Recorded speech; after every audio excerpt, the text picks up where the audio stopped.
In this video, we're going to be testing a variety of inverters with the 110 volt Worker Bee Power Pack. Hi, Matt Grant. And I'm Matt Gordon. And what we're going to do today is we want to show you with the Worker Bee power system how it functions with a variety of different alternate power sources other than plugging it into a 110 volt wall outlet.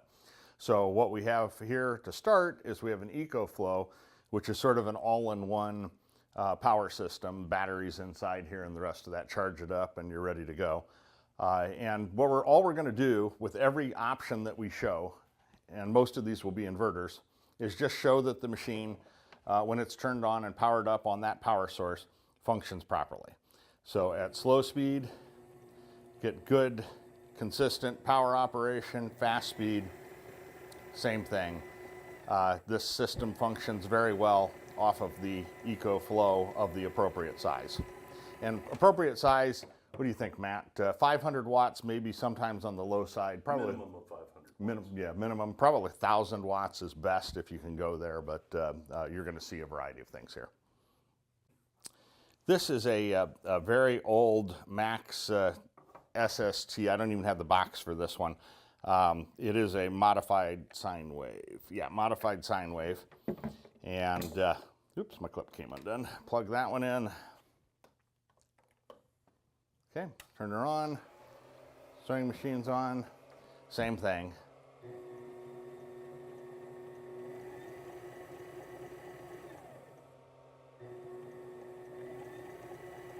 All right. This is a Duralast 400 watts, so this is a little on the skinny side. This is a modified sine wave. I believe this was picked up at AutoZone. They have a bigger unit that would probably be better, but it still functions fine.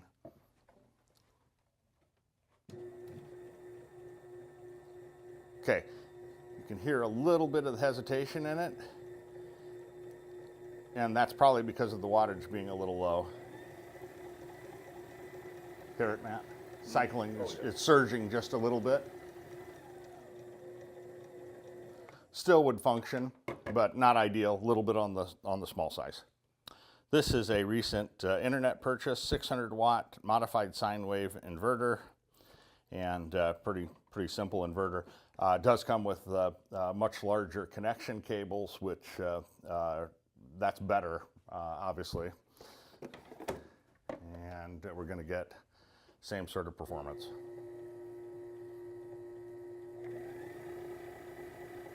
Here we have enough power that it runs very smoothly.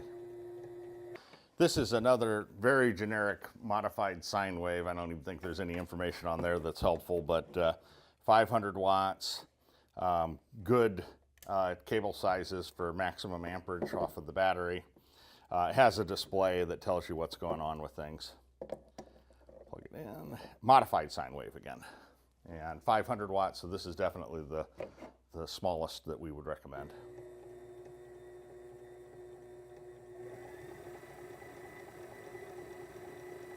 As expected, all good. This is an interesting one. This is our first pure sine wave inverter. So square, of course, is your square wave. Oops, do that again, your square wave. Modified sine wave is lots of little itty bitty squares in more of a curved wave pattern, and your pure sine is even more of that, so that it almost looks like a smooth sine curve. Okay, so we're plugged in on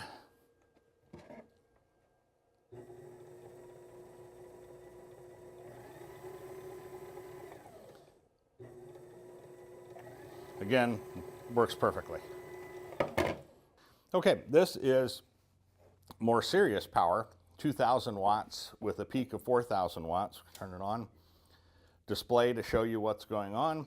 This is a modified sine wave inverter, obviously with very large leads. This should work just perfectly. Slow speed.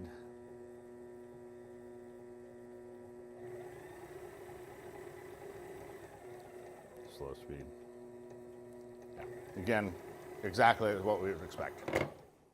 This is one of our employees brought this in, a 2,000 watt inverter. modified sine wave. It's got a display. It's actually a pretty darn good inverter. This one seems to be of higher quality than some of the other ones that we've looked at so far. But as you would expect, runs the same way.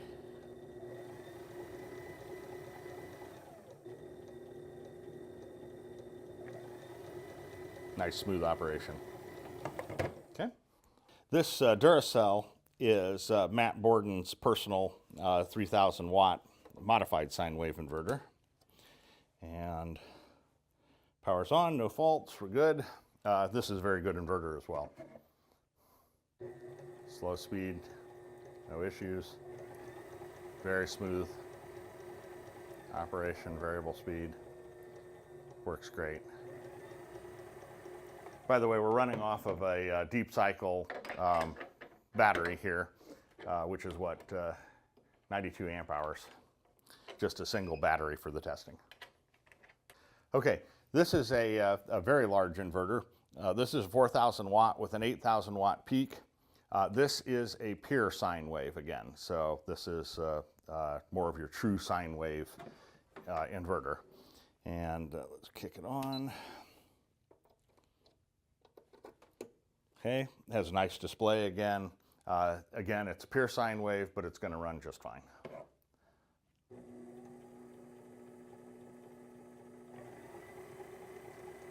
Actually very nice and smooth. So really the only thing we've seen here is that below 500 watts, you really can't notice any operational issues whatsoever with the machine. Okay, nice. We did this inverter testing with a variety of inverters so that you could have some understanding of how inverters work on your worker bee power system. As you can see, for our dedicated 110 volt inverter, it runs pretty much on everything.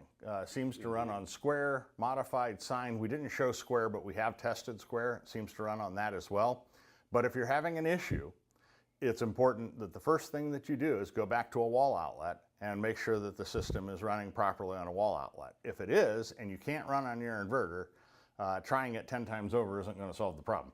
Switch to a different inverter or go to a more powerful inverter, and hopefully you'll find one like we have that works. As you can see, we've found dozens that, or at least 10, that work for the dedicated 110 volt worker bee system.